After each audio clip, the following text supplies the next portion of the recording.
Before we get started with the horses, we need to go over basic rope and flag handling. And I've got my best horse, Melinda, and I can make as many mistakes as I want with her because she promised not to kick me or bite me. So before I ever approach Melinda, I have my gear ready. And to get my gear ready, what I like to do is imagine we're starting from scratch here, and you have your lead rope here. I have my halter, I have the noseband located right side up, and then I have, I don't know what you call this piece, the majiggy that goes behind the ears piece. And then I'm going to take the lead rope, fold it in half so that it's nice and organized. And then I'm going to place it over my left elbow because I'm going to be haltering Melinda from her left side. So this is out of the way. This isn't, what I don't want to be doing is have this a big mess under Melinda, bring this halter up, get all this stuff in between her front legs and her neck, and she might bite me or kick me or run off. So I'm not going to be doing that. I'm going to have my gear organized before I approach her, halter ready to go. Then I'm going to go up and halter Melinda. And Melinda, you're just going to hold the lead rope actually right here. And let's have you hold this too, just so you don't trip on it. But you can imagine that this is Melinda's neck and this is her head, and we have the halter tied on her.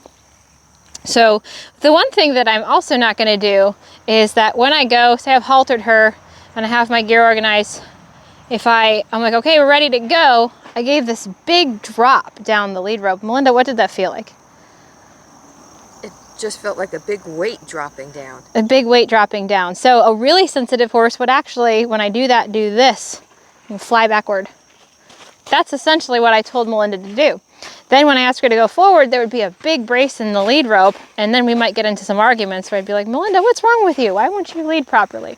So I'm always mindful that the part from my hand closest to the horse to the knot, this part needs to be as still as possible. So I can throw this all day long, but this hand steadies this part between her head and my hand.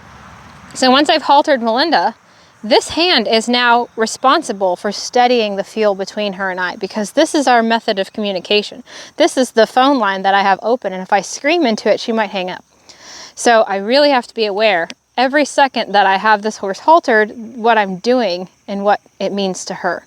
So what I'm going to play with around here a little bit, just to show you how this works, is I'm going to have Melinda close her eyes, and I'm going to show you how I go to pick up the rope and drop it. So actually, you can keep your eyes open for a second. Just when I go to slide down the rope to pick up a feel, what I don't want to do is this, because how did that feel? Very abrupt, like, what do you want? What do you want? It was a big wobble and a big shake. So when I go, and it's still wobbling after I let it go. So that was, for a sensitive horse, lots of yelling with no meaning. And we all know what happens when somebody yells at us with no meaning. We start to tune it out. So what I'm going to do is I'm going to take my hand that I'm about to pick up on the rope, and I'm going to slide down the rope until I have enough rope picked up. And when I want to let some slack out, I'm going to pretty much slide my hand back up, but my other hand pushes it. So I'm lifting and lengthening, shortening, lengthening. That's pretty much how I'm always going to handle my rope so that I'm steady. I don't want any big wobbles. I don't want any big pulls or jerks, even by accident. So now you can close your eyes. I'm going to ask Melinda to tell me when she feels contact on the rope. Right there. Wow, sensitive creature. Look at how much I slid down my rope. You can look, Melinda.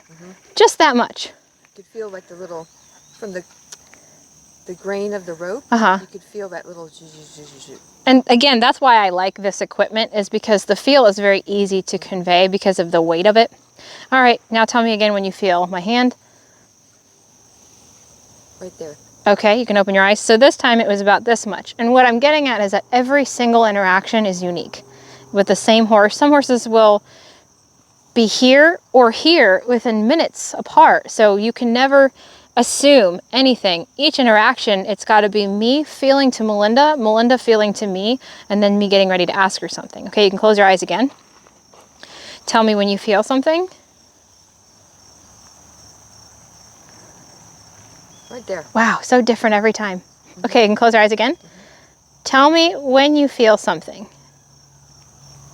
Right there. Okay, cool. So before I ever ask Melinda to, I'm going to ask her to go on a circle to the right, but before I ever asked her to do that, I asked her, where do you feel me? How do you need me to touch this rope? And are you thinking in the direction that I want you to go? Now you can see her body is starting to turn to the right. So you can go ahead, you can open your eyes, and you can follow that lead rope. And let me get this flag out of the way in a second. Let's go ahead and throw the flag into the mix, because say I'm teaching a horse, I want the flag to make things a little more clear. So let's start over. Open them first. You can open them. So you can face me. Okay, so I'm gonna slide my hand down, get your connection. I'm gonna ask you to twist that way, and if I needed to, I could just come in with the flag a little bit, and then it goes right back over my shoulder. Now I'm gonna let some rope slide out, so we have still just enough connection you can still feel me, but it isn't so short that you're forced on top of me.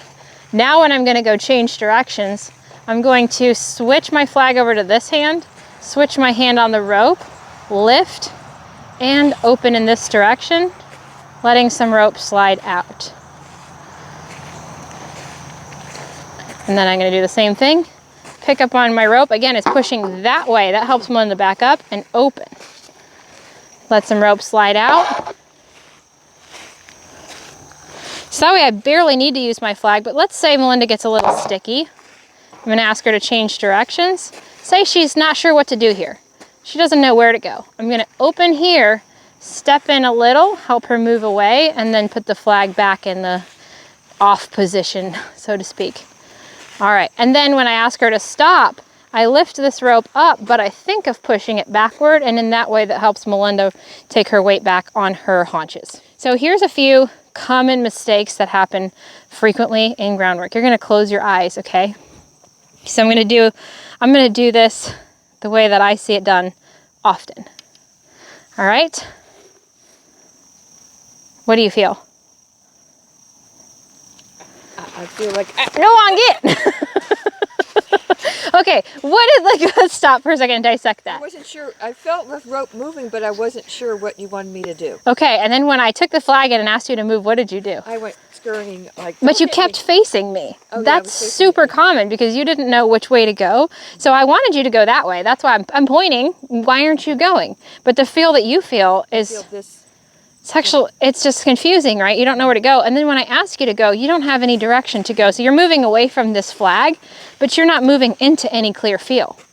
So if my lead rope is too loose and I have to open my arm, you see this all the time, you don't know where to go. It's very confusing. So if I slide down and say, Melinda, do you feel me? Can you follow that? Very easy to follow, right? And then I can be much quieter. Now the other common mistake that happens, I'll do the opposite. You can close your eyes. Oh. How did that feel? Very jerky. Yeah. So what I had at that time was too short and too tight of a contact, so then I actually pulled you into me, and then I constantly have to move you away from me. So I'm playing this game where I'm trying to make you look at me because you're looking away and trying to move you away and come back in here but go away. And so for a horse, it's like, what do you want? In or out, right?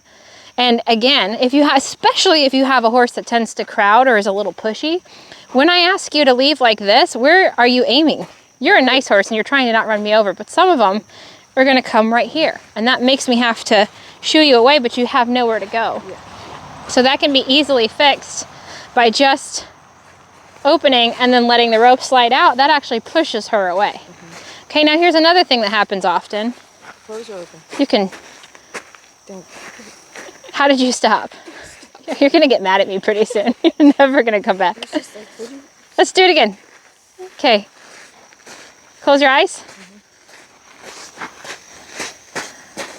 I brought you all the way onto your forehand, jerked you on top.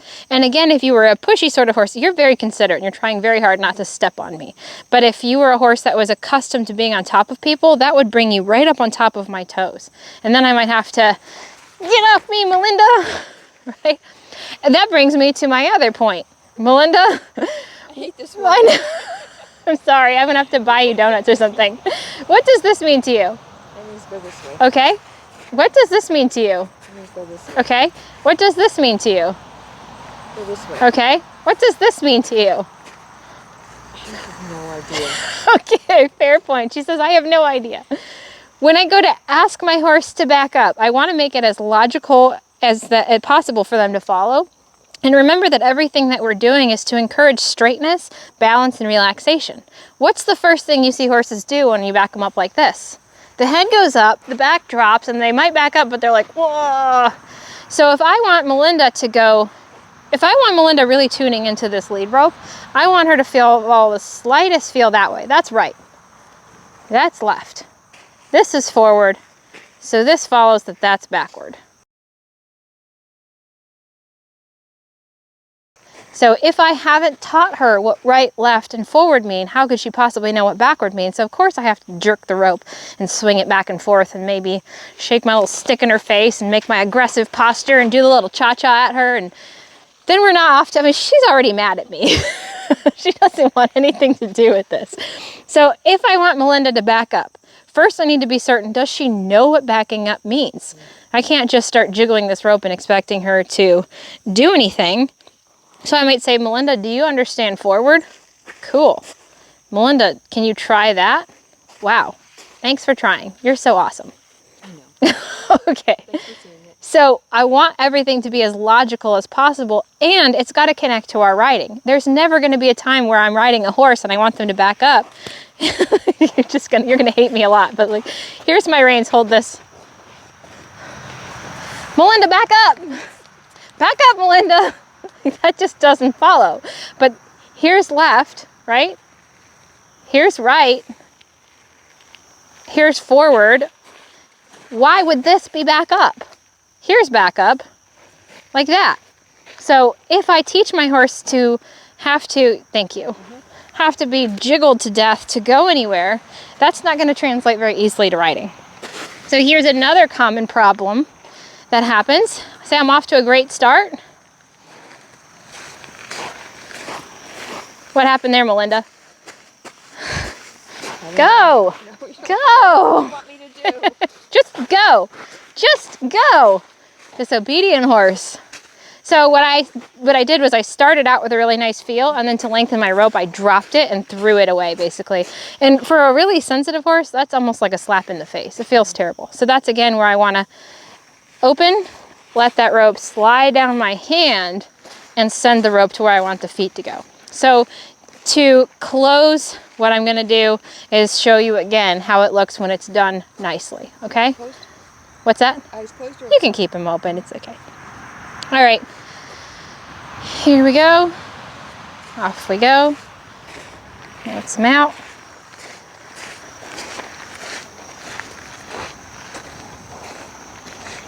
There's just a little feel backward at that moment. I'll show you that again. When I want Melinda to change directions, I'm going to lift, push, open. We'll do that again. So she's following the slack in the rope. I'm going to lift, push, open. That keeps Melinda's weight rocked over her heels. And when I ask her to stop, lift and push and settle. No dropping of the rope. So your success in how your horse handles depends a lot on how you handle your tools. So if you handle your tools with good discipline, you can develop a horse who's very light, very soft, and very happy. If you don't have good discipline with your tools and your hands, then your horse is going to learn to brace against you, and they won't suddenly become soft just because now you're riding and you're ready to be attentive. So that's why I always say, from the minute you halter your horse to the minute you unhalter your horse, you have a responsibility to be mindful of your hands and your body, which I know is exhausting. I know it's very hard, but it becomes second nature the more you practice it. Just like any muscle, the more you work on it, the easier it gets to use it, and then you don't have to think about it anymore. So be mindful of your hands, be mindful of your tools, and you can create a really happy, soft horse.